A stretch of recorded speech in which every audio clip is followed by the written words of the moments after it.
Sebelum kita bercakap tentang perjalanan kita mari umrah ni, dan kita mungkin ini kali yang ke berapa puluh kali lah sebahagian kita kan. Kita juga tahu bahawasanya hidup adalah merupakan satu perjalanan. Daripada hari kita lahir sehingga hari kita berada di sini, betapa banyak perjalanan, kejadian dan peristiwa yang kita jangka dan kita tidak jangka. Jika kita renung, bagi setiap diri kita ni, saya, Ustaz Razak, tuan-tuan semua yang ada, bagi setiap diri kita ini ada novelnya yang tersendiri, ada kisah hidup yang tersendiri. Hatta kita dengan pasangan kita, walaupun tidur sekatil, tapi kisahnya adalah berbeza. Kisah adalah berbeza. Kerana perjalanan kita ini, kita saja yang tahu hakikat antara kita dengan Allah Azza wa Jalla. Dan kita tidak tahu bilakah tamatnya perjalanan ini. Dan kita pun tak tahu penghujung perjalanan ini apa lagi liku-liku yang akan kita hadapi di dalam perjalanan kehidupan ini. Bagi setiap peristiwa-peristiwa yang berlaku, kita mengambil pengajaran daripadanya. Peristiwa perjalanan kita ke sini salah satu daripada episod daripada kecil daripada perjalanan hidup kita keseluruhannya. Saya pun tak jangka jumpa tuan-tuan, tuan-tuan pun mungkin tak jangka jumpa saya. Kita pun tak jangka kenal Haji Ismail barangkali. Tapi ini adalah peristiwa di dalam kehidupan. Banyak peristiwa kecil yang berlaku ialah mengisi ruang diary kita. Orang dulu rajin tulis diary dia. Hari ni kita tak banyak dah tulis diary kita sebab kita dah kadang-kadang update kat Facebook lah apa semua. Tapi sebenarnya kita semua ada catatan kita yang tersendiri. Saya nak mukadimahkan ni kerana catatan ini penting. Kerana apabila kita cabut diri kita daripada isteri kita, daripada anak-anak kita, kita adalah kita. Kita tu adalah diri kita sendiri yang kalau sekiranya keadaan itu mendesak, manusia akan melarikan diri daripada semua orang yang dia kasihi. Allah kata yubassarunahum yawaddul mujrimu law yaftadi min azabi yawma idzin bibanihi wa sahibatihi wa akhihi wa fasilatihi allati tuwi wa man fil ardi jami'an summa yunji. Mereka diperlihatkan semua orang-orang ni, saudara mara kita, adik-beradik kita, orang yang kita sayang. Allah kata yawaddul mujrimu law yaftadi min adzabi yawma idzin bibani. Pada hari kita temu dengan Tuhan, melihat na'udzubillah azab, kalau boleh anak-anak kita pun kita akan bagi kena dia, jangan kena saya, pasal dia lah saya kena. Wa sahibatihi wa bani, isteri kita, pasangan kita. Wa sahibatihi wa akhi, pasangan kita dan saudara mara kita. Wa fasilatihi allati tuwi, orang yang dahulu melindungi kita di dunia ni, kita akan bebaskan diri daripada mereka. Wa man fil ardi jami'an thumma yunji, siapa saja yang ada di dunia ni, kalau boleh kita bagi dia kena, kita bagi dia kena lah, jangan bagi kita kena. Itu Allah cerita keadaan hari kiamat. Sibuknya kita. Pada hari itu kita jadi kita ya. Kita tampak isteri kita, tapi kita tak ada masa nak fikir dia. Sekarang ni kalau saya keluar cari mana isteri saya, tak tengok dah sini dah. Ya. Kita macam mana, ramai macam ni pun kita tetap akan ingat orang yang kita mari. Sibuk akhirat kita tak ingat. Kita tahu lah, tapi kita tak. Perjalanan kehidupan kita ada novel kita yang tersendiri. Ia akan dibaca untuk kita sendiri. Bila kita tahu itu, kita letakkan sebelah hal itu. Kita sedang mengisi kejadian-kejadian di dalam diary kita sendiri. Salah satu yang Tuhan minta dalam dunia ini, supaya kita berjalan. Di samping hidup itu perjalanan, supaya kita berjalan. Disuruh kita datang haji, disuruh kita datang umrah. Boleh saja kalau kita semayang di rumah pun Tuhan yang sama. Tetapi perjalanan menjadikan manusia melihat perkara-perkara baru, mengalami kejadian-kejadian yang tidak pernah dialami oleh dirinya sebelum ini. Mungkin berulang kali perjalanan, berulang kali pengalaman. Allah Subhanahu wa taala kata, "Afalam yasiru fil ardi fatakuna lahum qulubun ya'qiluna biha aw adhanun yasma'una biha fa innaha la ta'mal absar walakin ta'mal qulub allati fi sudur." Afalam yasiru fil ard, tidakkah mereka berjalan di muka bumi? Maka nanti bagi mereka qulubun, jantung hati yang mereka boleh berfikir dengannya, dan telinga yang boleh mereka mendengar dengannya. Sesungguhnya ia, kata Tuhan, bukan buta mata, tetapi buta jantung hati yang berada di dada. Ramai orang berjalan, dia tidak dapat melihat apa yang dia lihat. Maka salah satu benda penting sebelum kita sampai di sini ialah kita melihat dalam perjalanan ini apa yang dapat kita lihat dan mengambil pengajaran. Itu adalah perkara penting dalam kehidupan, dalam perjalanan. Adab dalam berjalan, melihat, oh, dia orang ni macam ni, orang negara ni macam ni. Apa pengajaran yang kita ambil? Kata Al-Imam Syafi'i dalam puisinya, "Inni ra'aitu wuqufal ma'i yufsiduhu in sala taba wa illam yajri lam yatib. Wal asadu lawla firaqul ghabi maftarasat. Wassahmu laula firaqil qausi lam tusib." Kata Imam Syafi'i, aku melihat air jika duduk di setempat rosak, bila dia berjalan elok. Singa jika tidak meninggalkan hutannya, dia tidak akan menjadi liar, yang jadi ganas seperti singa. Anak panah jika tidak meninggalkan busarnya, tidak mengenai sasaran. Imam Syafi'i sebut supaya manusia berjalan.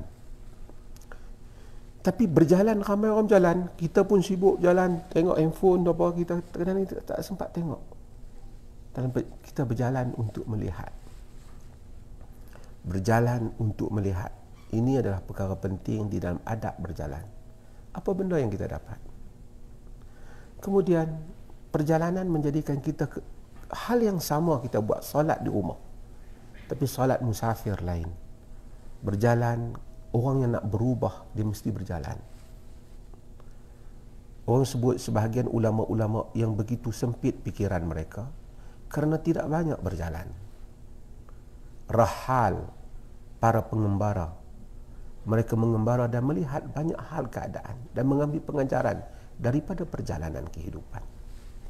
Maka sebab itu apabila kita berjalan, kita mempelajari apa yang kita lihat. Kita mungkin masuk di masjid, duduk sibuk, kita lihat. Allah suruh kita lihat.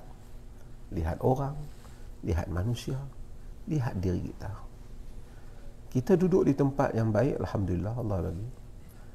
Kita kadang-kadang kita tengok sebahagian orang lekeh ya. Kita pun tengok pakaian dia tak secantik kita. Tapi betapa sukarnya dia untuk sampai ke tempat ini. Besarnya pengorbanan dia. Siapa yang pergi haji kan tahu. Sebahagian jemaah-jemaah yang datang dengan kereta dan seumpamanya daripada negeri-negeri yang tidak begitu senang seperti Syria dan seumpamanya, bawa anak-anak, tutup dengan kain yang panas. Kita duduk dalam khemah, ada aircon khemah kita, tapi bagi menunaikan maksud cinta datang. Kenapa kita keluar daripada rumah kita untuk datang ke sini? Dalam perjalanan hidup ni kita menemui banyak jemputan. Kita duduk di rumah dulu, kita fikir. Ada majlis kita pergi beli. Ada majlis kita dijemput. Ada masa orang jemput kita makan. Ada jemputan dijemput buffet. Ada majlis kita pergi dihidangkan dengan meja yang cantik, ditentukan tempat kita. Itulah kehidupan. Allah Azza wa Jalla mempunyai urusan yang tersendiri, yang kita kadang-kadang tak dapat faham, melainkan kita merenung makna kehidupan. Saya selalu sebut untuk diri kita semua, salat subuh, mari kita salat fajar. Berapa ramai yang Tuhan kejutkan dia untuk dia bangun subuh, sehingga dia bangun subuh dan kemudian dia hadir ke masjid. Lebih daripada itu, lebih istimewa kalau Allah menjemput dia setiap hari untuk dia bangun tahajud. Nak bangun malam, ramai orang boleh bangun malam. Bola sepak, ramai orang bangun malam. Siap bancuh air, takut tertidur, terlepas game. Padahal pagi besok boleh tahu urusan dia, boleh tengok balik. Tapi apa ramai orang yang bangun malam untuk doa, mohon ampun pada Allah bagi setiap malam dan memohon hajatnya. Dan berapa ramai yang merasa bersalahnya dia apabila dia tidak bangun malam. Berapa ramai yang merasa bersalah kalau pagi itu dia tak pergi sembahyang berjemaah subuh di masjid. Allah menjemput manusia, dan berapa ramai akan rasa bersalah dia bangun, lebih bersalah dia bangun subuh, dia dengar orang bang, dia tidur balik, dia tak bangun, dia tidur, padahal dia ada kesempatan untuk bangun. Ini kejadian dalam hidup kita. Tidak semua orang ada duit untuk mari ke sini. Allah jadikan sebahagian ada kelebihan, kita datang ke sini. Walaupun kita kata melalui urusan, kita cari, kita bayar. Tapi artinya satu jemputan telah dibuat untuk kita datang ke sini. Mungkinlah ada banyak alasan untuk berlaku hal itu. Tapi kita datang ke sini. Bila kita datang ke sini, kita bawa jasad kita. Pergi ke tempat-tempat yang mulia. Jasad dah berjaya kita bawa.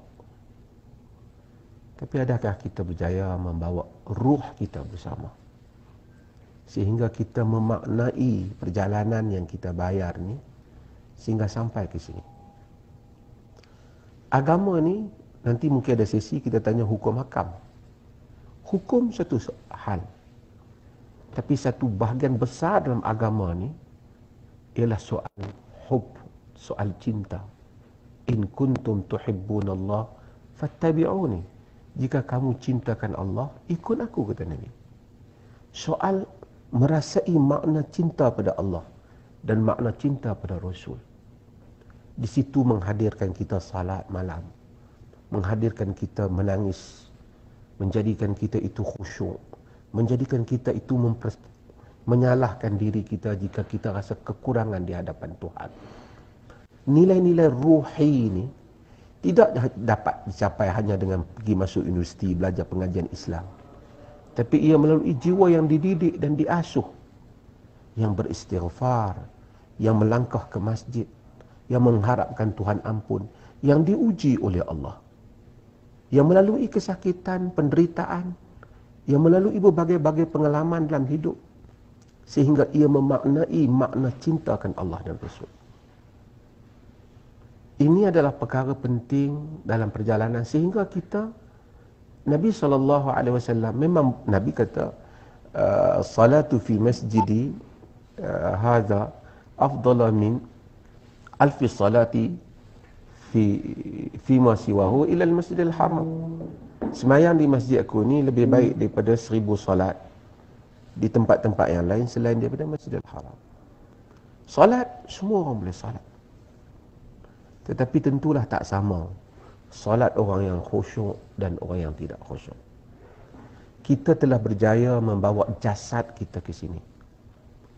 Kita kena membawa ruh kita untuk naik, untuk dibersihkan sehingga kita dapat merasai kita hadir ke tempat Nabi SAW.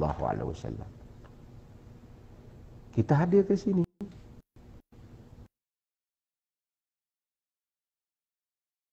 Jemput jasadnya, tidak dijemput rohnya.